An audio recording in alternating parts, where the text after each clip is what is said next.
दोस्तों, नगेली का नाम केरल के बाहर शायद किसी ने ना सुना हो। किसी स्कूल के इतिहास की किताब में उसका जिक्र ना हो या कोई तस्वीर भी नहीं मिलेगी। लेकिन उसके साहस की मिसाल ऐसी है कि एक बार जानने पर कभी नहीं भूलेंगे, क्योंकि नगेली ने स्तन ढकने के अधिकार के लिए अपने ही स्तन काट दिए थे। चलिए आज हम आपको वीरांगना नगेली की वीर गाथा को सुनाते हैं। केरल के इतिहास के पन्ने में छिपी ये लगभग 100 से 150 साल पुरानी कहानी उस समय की है जब केरल के बड़े भाग में त्रावणकोर के राजा का शासन था। जातिवाद की जड़ें बहुत गहरी थी और निचली जातियों की महिलाओं को उनके स्तन ना ढकने का आदेश था। उल्लंघन करने पर उन्हें ब्रेस्ट टैक्स यानी स्तन कर देना पड़ता था।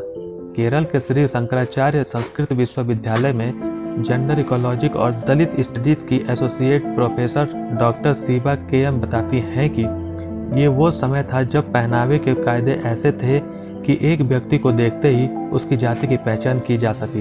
डॉक्टर शिवा कहती है, ब्रेस्ट टैक्स का मकसद जातिवाद के ढांचे को बनाए रखना था। ये एक तरह से एक औरत के निचली जाति से होने की कीमत थी। इस कर को बार बार अदा कर पाना इन गरीब समुदायों के लिए मुमकिन नहीं था। केरल के हिंदुओं में जाति के ढांचे में नायर जाति को शूद्र माना जाता था, जिनसे निचले स्तर पर एड़वा और फिर दलित समुदाय को रखा जाता था। उस दौर में दलित समुदाय के लोग ज़्यादातर खेतिहर मजदूर थे और ये कर देना उनके बस के बाहर था। ऐसे में एड़वा और नायर समुदाय की औरतें ही इस कर को देने में थोड़ी सक्षमता रखती थी। डॉक्टर शिवा के मुताबिक इसके पीछे सोच थी कि अपने से ऊंची जाति के आदमी के सामने औरतों को अपने स्तन नहीं ढकने चाहिए।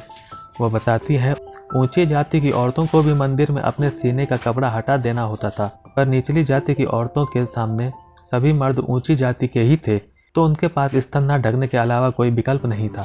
इसी बीच एड़वा जाति की एक महिला नगेली ने इस कर को दिए बगैर अपने स्तन ढकने का फैसला कर लिया। केरल के चेरथला में अब भी इलाके के बुजुर्ग उस जगह का पता बता देते हैं जहां नगेली रहती थी।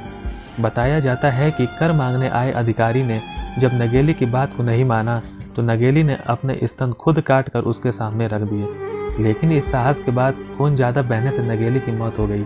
बताया जाता है कि नगेली के दाह संस्कार के दौरान उनके पति ने भी अग्नि में कूदकर अपनी जान दे दी। उन्होंने अपने लिए नहीं बल्कि सारी औरतों के लिए कदम उठाया था, जिसका नतीजा ये हुआ कि राजा को ये कर वापस लेना पड़ा।